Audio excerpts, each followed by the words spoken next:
Jersey. Mr. President, this tax bill is truly astounding. Only in Washington could Republicans borrow $1 trillion from China to fund massive tax cuts for big corporations and still need to raise taxes on millions of Americans in order to pay for it. Look, I understand my Republican friends are in a pickle. They need to give President Trump a win. The problem is that this White House is asking them to pass a tax plan built on the most unpopular policies in America. And I think my colleagues know it.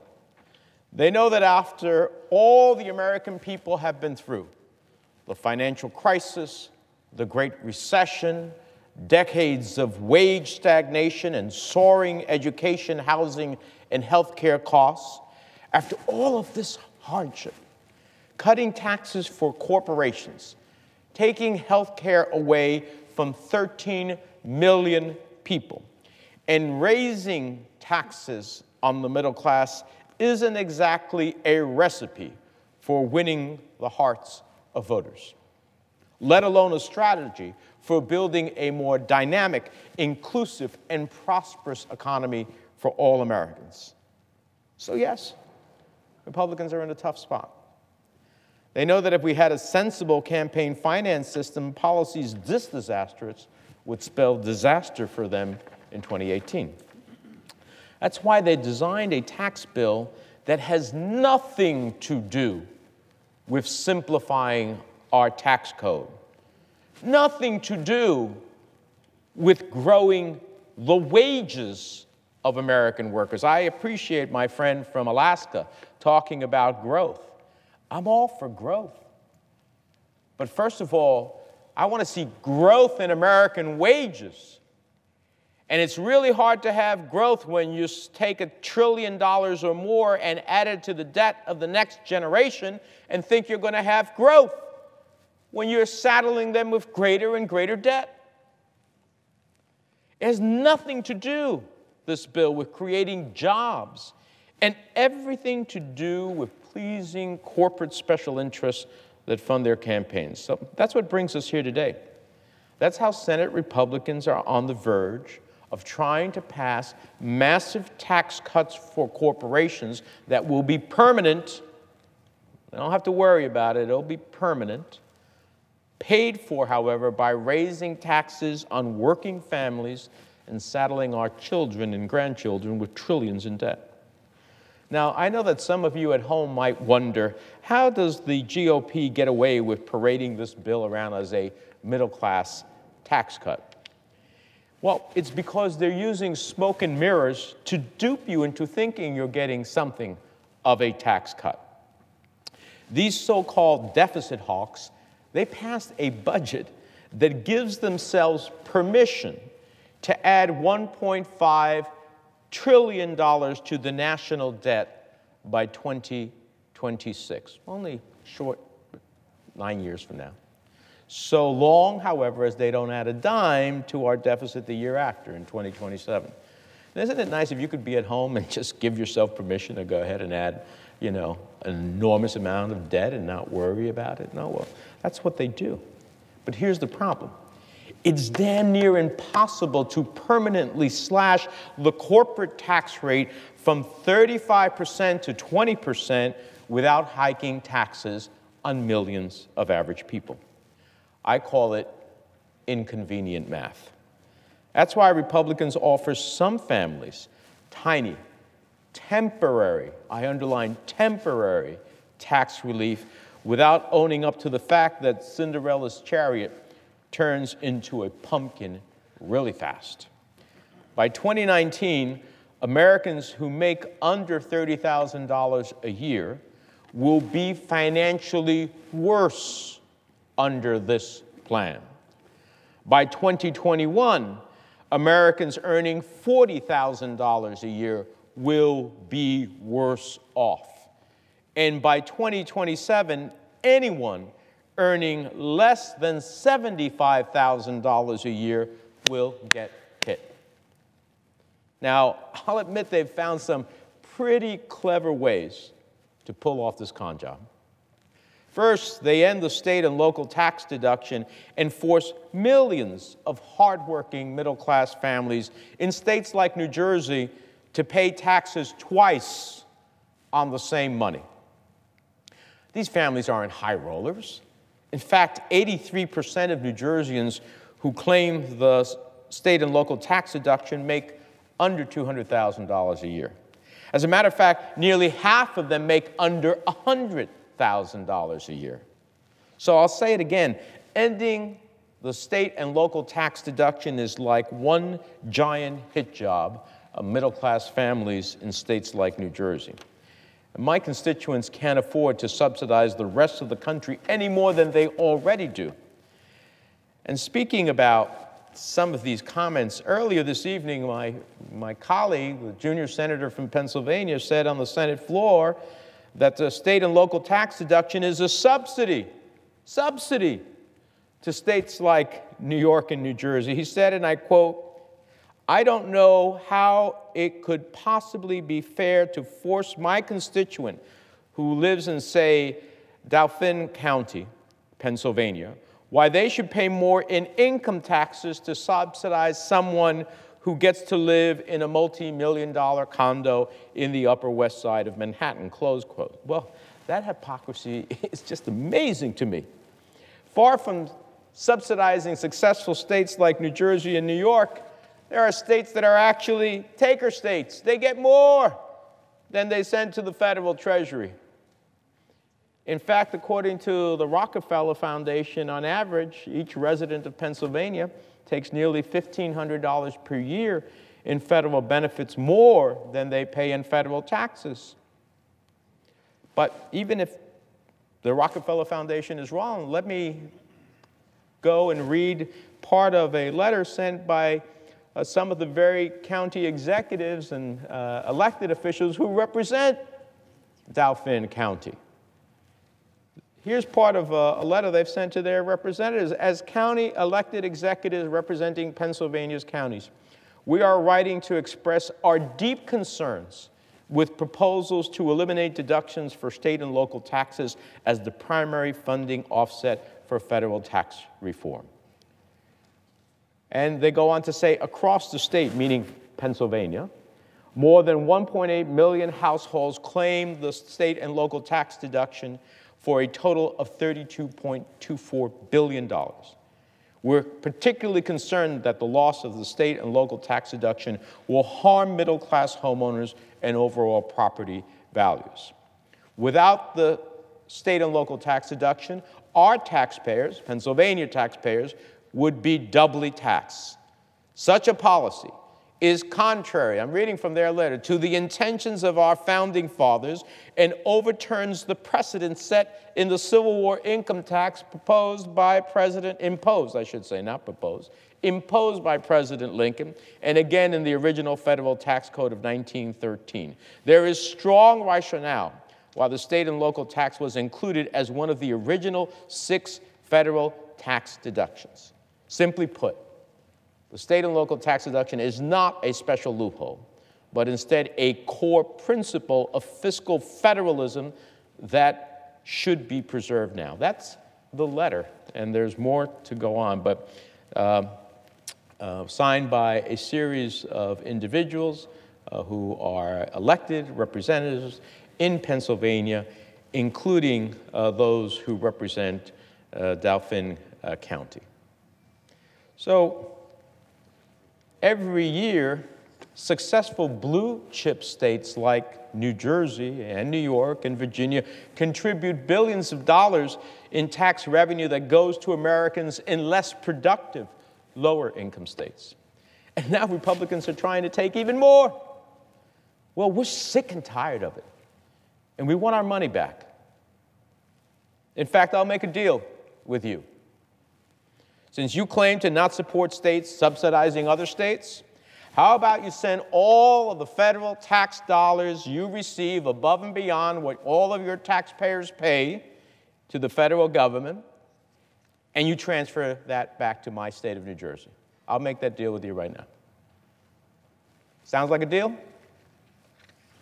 I didn't think so. And here's another thing that really ticks me off. It's the sneaky, secret tax hikes that Republicans buried in this bill that bilk billions of dollars from American paychecks in the next 2 decades. Again, we know why they have to do it. Even after borrowing $2 trillion from China, there's no way to pay for permanent corporate tax cuts without taking a bigger cut from American workers. And boy, have they found a sneaky way to do it. It's the most complicated, convoluted, boring tax increase in history. But boy, it takes $500 billion out of American paychecks and sends it straight into the coffers of multinational corporations. That's something really to be proud of. It's called the chain CPI. It seems like a tiny tweak to how the government measures the cost of living, something we call inflation. Now, here's the thing about inflation. Ask any American walking down the street if their wages have kept pace with rising costs. They'll laugh in your face. They'll tell you their incomes have barely budged, while everything from the cost of milk to college tuition gets more expensive every year. But what if the government pretended that the rising costs weren't such a hardship? And that is what we call the chained CPI tax increase. But don't take it from me. Take it from a Republican tax hero, Grover Norquist. Here's what he had to say about this very provision, chained CPI, back in 2013. He said, quote, "This is one of those things invented by people who are trying to raise taxes and pretend that they're not. If you change the law to get more money, that's a tax increase. Doesn't matter how you do it or what you call it." Close quote. So look, we all expect to pay a little more in taxes if we get a big raise at work. But now Republicans want you to pay more in taxes even if you don't get a raise. Each year, more of your income under this provision will be taxed in higher brackets at the very same time that your deductions and tax credits slowly lose their value. It's a clever way for the government to shave a bit more off your paycheck every year, even if your income hasn't risen in years. It's a Republican tax on wage stagnation and a Republican tax on the millennial generation. That's right. Millennials are just now entering their prime earning years, and apparently they haven't had it hard enough. Not after the Great Recession, not after drowning them in student loan debt, because that's what Congress really is doing. Sticking to the millennials so that the Koch brothers can get a nice tax cut. The American people deserve to know the big lie at the heart of the Trump tax plan. The meager tax cuts for families are written in disappearing ink, while the sneaky tax hikes, they're carved into stone. It is the Republican majority's dirty little secret. The secret that even after borrowing $2 trillion from China, they can permanently cut taxes for corporations without hiking taxes on millions of middle-class Americans and millions more who dream of becoming middle class. And we've heard this all before. Wild claims about tax cuts for the rich trickling down to working families. Well, the truth is, they never do. Look, I was in the House of Representatives back when Congress passed the Bush tax cuts, and I opposed taking the historic surplus that President Clinton had created to be used by President Bush which he inherited, and squandered it on tax cuts. 27% that went to the top 1% of Americans. But that's chump change compared to the 60+% that goes to the wealthy in the Trump tax plan. By 2027, Americans who make $40,000 to $50,000 a year will pay a combined $5.3 billion more in taxes. While those who make millions, they get a $5.8 billion cut. Pretty close. Americans making $40,000 to $50,000 a year, they can pay a combined $5.3 billion more in taxes. Those who make millions, they get a $5.8 billion cut. So there you have it. Republicans are A-OK with wealth redistribution, so long as it's taking from working families and giving it to the richest 1%. And that 60% number doesn't include the death blow that this plan delivers to the Affordable Care Act. The financial cost to families when 13 million Americans lose their health care coverage, and everyone else gets saddled with higher premiums. Now, meanwhile, some Republicans are openly admitting this tax bill will be the first shot fired in their race to dismantle Social Security, Medicaid, and Medicare. In fact, the Congressional Budget Office, the nonpartisan scoring division for the Congress, already said these tax cuts will trigger huge multi-billion-dollar cuts to Medicare. And that's not the only way this bill screws over America's seniors. According to the AARP, 5.2 million seniors will face higher taxes in the next decade. Think about that. Asking seniors who've given this country a lifetime of hard work to pay for corporate tax cuts. And we know what corporations do with those tax cuts. During the Bush tax holiday back in 2005, Republicans promised big gains for workers. But corporations didn't bring the billions of dollars they stashed offshore back home so they could build new factories or create millions of new jobs or pay their workers better wages. The lion's share of the windfall went to just two things: higher pay for CEOs, kickbacks for their investors on Wall Street. So I'm not sure why White House advisor Gary Cohn seemed so surprised the other day when so few CEOs that were before him said that they used the tax cuts to invest in American jobs. He asked for a show of hands. Only a couple raised their hands. Does anyone actually believe things will be different this time? Of course not. How do we know?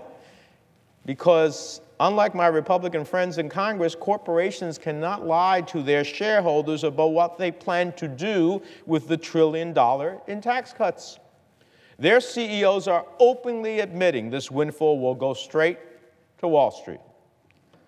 That's why I've been pushing for changes to this tax bill that would take away these big corporate tax cuts if workers don't see bigger paychecks. Of course, that's not what Republicans have in mind. This tax plan has nothing to do with helping hard-working families in New Jersey and across America get ahead. It's not about helping folks who have good jobs but still live paycheck to paycheck. It's about one thing, cutting taxes for big corporations permanently that are raking in record profits but just straight out refuse to pay their workers a decent wage. It's about cutting taxes for trust fund kids who were born on third base and think that they hit a triple.